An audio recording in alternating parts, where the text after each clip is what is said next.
Клоун не обязан всегда смешить. Клоун, он затрагивает весь спектр эмоций человека. Просто показывает это через гиперболу, опять-таки, через призму клоунады. И у меня не всегда задача рассмешить. У меня есть номер, где задача... И клоунада бывает тоже разная, она бывает провокационная. Опять-таки, Джанго Эдвардс, клоун-анархист, который просто разрывал все шаблоны и чаще всего выступал на взрослой аудитории. Такая клоунада тоже есть. У меня тоже есть такой номер, где задача номера не рассмешить, а вызвать другую реакцию. У меня есть номер, где я выхожу и ем лимоны с кожурой, кусаю их, выливаю на себя сок. И задача этого номера не вызвать смех, а вызвать...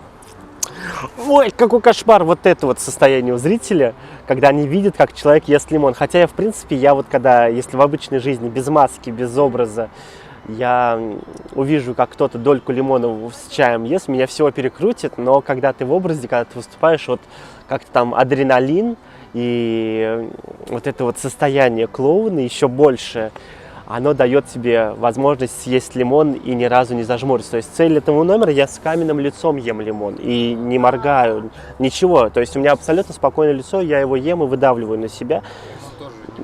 Нет, настоящий. И при том это не один. И вот как раз таки в том году в Хакасии я вот на фестивале показывал этот номер, и я там ел 6 лимонов, вот так вот кусал, выжимал, и зритель, конечно, весь выкрутился, а у меня было ничего. Мне важно сначала либо услышать музыку, либо увидеть какой-то реквизит, либо увидеть костюм.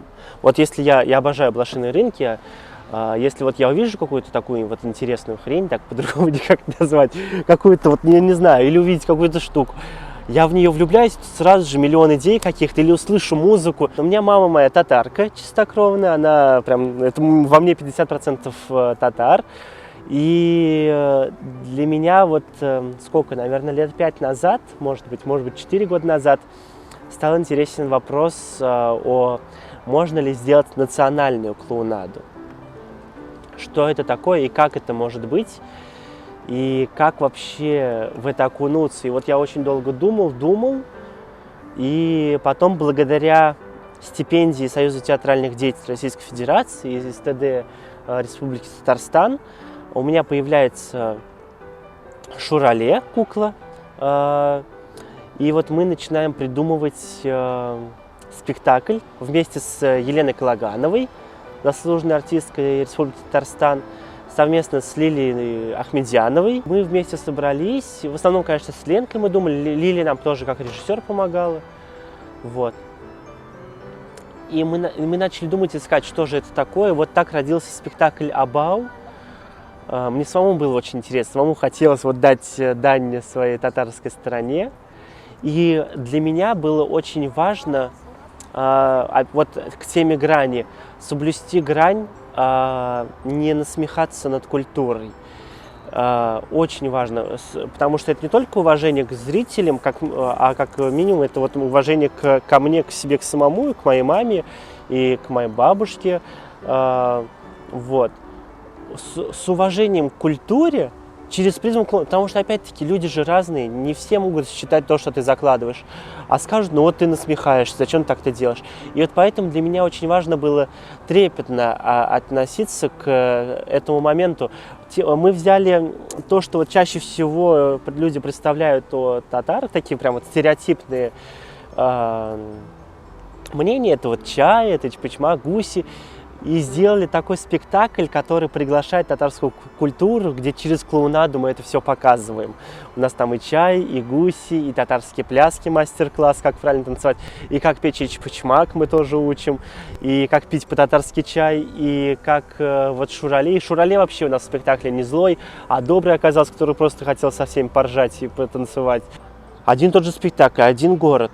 Но каждый спектакль, он по-разному. И такое ощущение, что приходят вот не 100 разных человек, которые никогда не знакомы были друг с другом, хотя так оно и есть, да?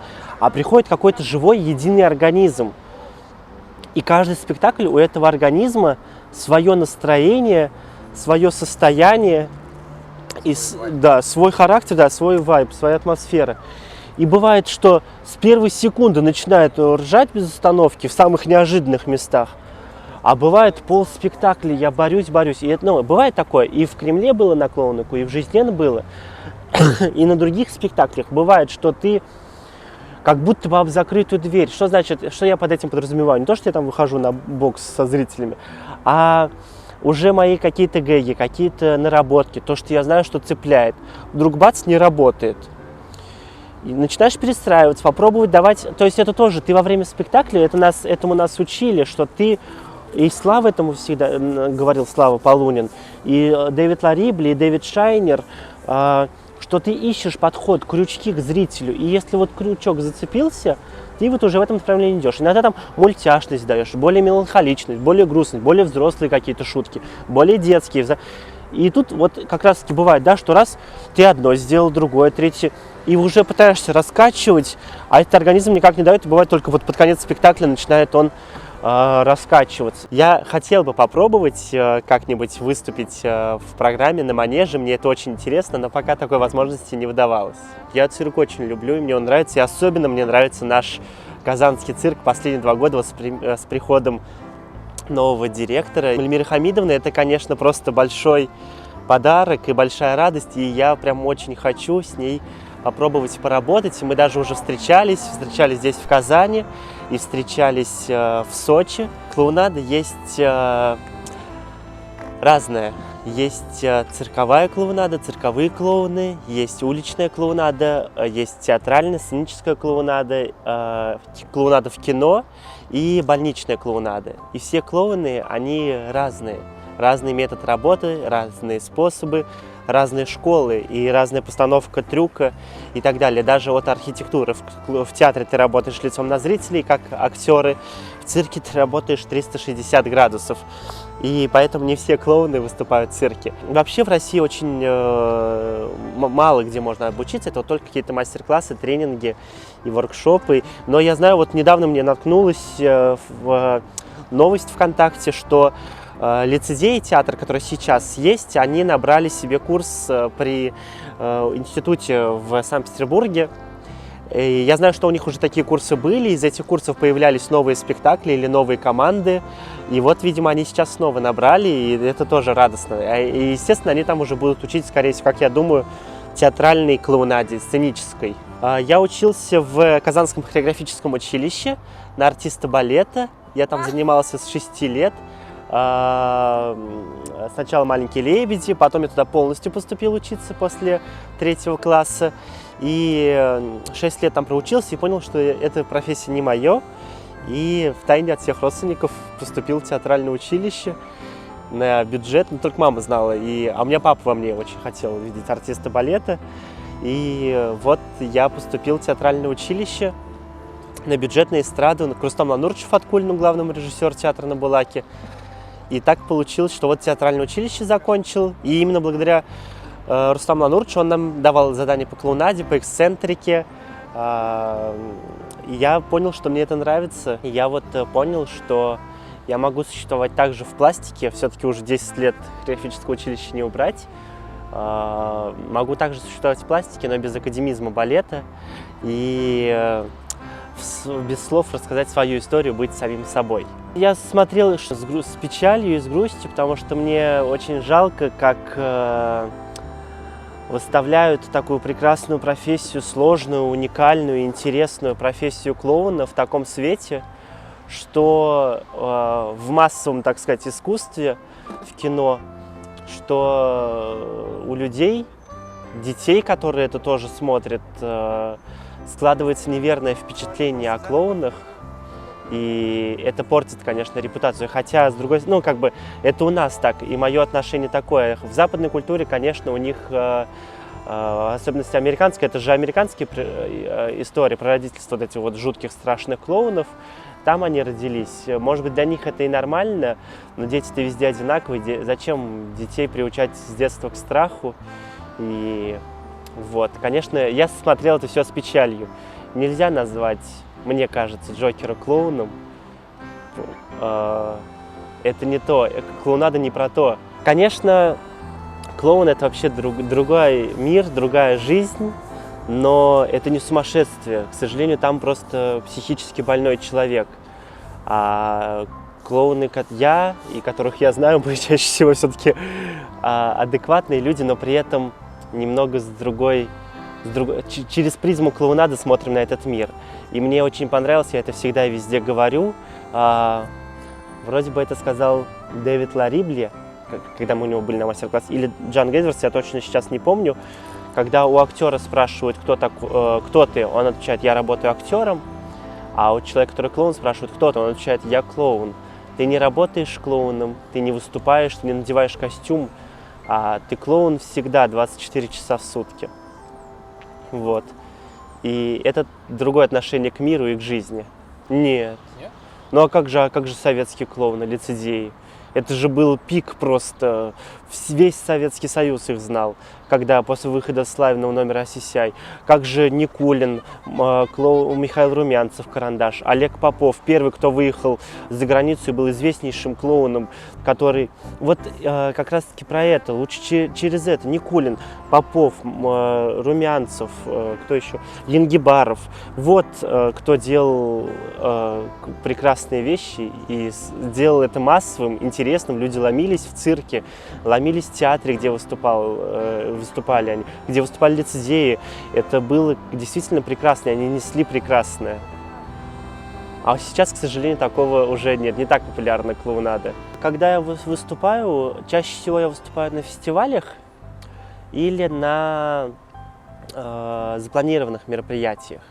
Вот как, например, вот то, что мы в Кремле в этом году выступали, или еще какие-то там вот на Дне города в Иннополисе вот недавно, Дне города Республики в Казани, в Бугульме. Чаще всего это такие заранее известные уже мероприятия. И меня или заранее афишируют, и люди приходят знающие. И если это только вот пока ты в образе идешь на площадке, можно, да и то очень редко встретить. Чаще всего я ловил какие-то негативные взгляды, и, когда у меня были всех цветов волосы, там и красные, и зеленые, и синие. Простите. Вот тогда было что-то такое, могли и крикнуть, и сказать, но я на это не обращал внимания. А сейчас такое редко. Среди зрителей прям таких, чтобы бурно как-то неадекватно относились. Бывает, некоторым что-то не нравится, допустим, когда я с пульверизатором иду через зрителей. Но это правило клоуна. И если люди приходят, они должны понимать, что тут и такое тоже может быть. Я думаю, отвечу, что да, я клоун. А то, что это используют в качестве ругательного, ну как-то обзывательного, мне это тоже не нравится. Тоже опять-таки к теме, что неверное у людей восприятие становится. Но это уже такое, мне кажется, закоренелое слово, которое вот приобрело и такой смысл, что тяжело от этого избавиться. И, наверное, в Советском Союзе вряд ли такое было, когда вот были Никулин, Попов. Мне кажется, что это более какое-то, ну, возможно. А может быть, мне кажется, с 90-х, может быть, оно появилось. Я пользуюсь, по-моему, он немецкий грим. Я вот его перед пандемией еще. Я, короче, сделал очень большую такую оптовую закупку, потому что думал, мало ли что сейчас. Там же все перекрывалось, и я себе назаказывал на года вперед. Но вообще такой один наборчик. Белый грим стоит 3000, черный грим стоит 3000, красный 1300, пудра 1300. Вот. Ну, на год, наверное, точно хватит. Ну и клоунский нос. Я вот выступаю в клоунских носах из натуральной кожи. Их никто не делает в России, только я делаю совместно с одним мастером казанским. Потому что я, когда после обучения во Франции привез себе 3 клоунских носа, 2 потерял, 1 украли, и я начал искать в России, кто делает. Оказывается, никто не делает, и начал сам этим заниматься вопросом. Вот. И придумал себе такой маленький носик кожаный. Вот он, конечно, чаще расходуется. Я его, наверное, раз в 2 месяца меняю. Там один нос у меня стоит 1500 рублей. Да, одна из версий, да, это к алкоголикам. И тоже, вот как Слава говорил, откуда вообще берется клоун, как вообще можно найти свое состояние. Это первое, это ребенок, который с широко открытыми глазами смотрит на этот мир, и для него каждое событие – это удивление, это поражение, и это В общем, это какое-то событие невероятное. И алкоголики, это тоже прекрасные люди. Они также беззащитны, как дети. Да, для них также это море по колено. Они также открыты, веселые, добры. Вот. Наверное, не алкоголики, а человек в состоянии опьянения. Да, это моя единственная работа. И у меня моя жена, которая переехала из Москвы в Казань, я полностью обеспечиваю ее. И сейчас у нас еще родилась дочка Оливия, ей 4 месяца. Лиза вообще нет, она отучилась на менеджера по рекламе, и мы с ним познакомились за кулисами «Снежного шоу». Она работала на российского продюсера, я работала на «Славу», как бы две разные компании, но вот которые объединяются, чтобы получались «Снежное шоу», туры по России. И вот мы так с ней познакомились, но хотя после знакомства со мной она уже и выходила в уличных спектаклях со мной, работала. Она коренная москвичка, и ей очень нравится в Казани. Ей даже намного... Она более спокойный человек, чем я, и вообще, чем атмосфера Москвы, потому что Москва такая все-таки суматошная, быстрая, и мне кажется, по темпу, ритму Казань намного ближе Лизе. У меня папа, он вообще... И мама, и папа работают в продажах. И мама работает в продажах супервайзером, а папа региональным менеджером. Но папа, вот последние сколько, уже 10, наверное, лет, может быть 11, может чуть больше, занимается лезгинкой с Сиражем Джаватбековым, танцует. Он также пишет стихи, его приняли в Союз писателей России. Вот, и играет в баскетбол. Театральных лабораторий много, в жанре клоунады не было ни одной. После нас еще появилась в Москве теперь. Вот. И все началось с этого. Потом меня пригласили поработать зимой. Как раз таки у меня вот есть вот эти вот персонажи, такие теплые, хорошие, прекрасные чудаки. Я их назвал Ухпухи. Мы с ними играли уличные спектакли и работали интерактив. И как-то вот так вот потом ночь в музее. И тут в том году... В этом году у нас совместный такой прекрасный проект появился «Клоун и Ку», необыкновенное представление, которое я сыграл. Должен был 10 раз. В итоге из-за просто вообще какого-то невероятного желания зрителей мы сыграли 14 раз, потому что зрители приезжали. После спектакля ко мне подходили зрители, говорили, что мы приехали из другого города посмотреть спектакль. Из Кирова приезжали специально. Вот. И сейчас зимой мы уже обсудили, уже готовится, будет новый спектакль. Тоже мой моноспектакль, будет, опять я окунаюсь в национальную тему, будет называться «Сундук Абики», тоже уличный, и это будет история про то, что можно найти в сундуке Абики. Через призму клоунады, естественно, рассказано.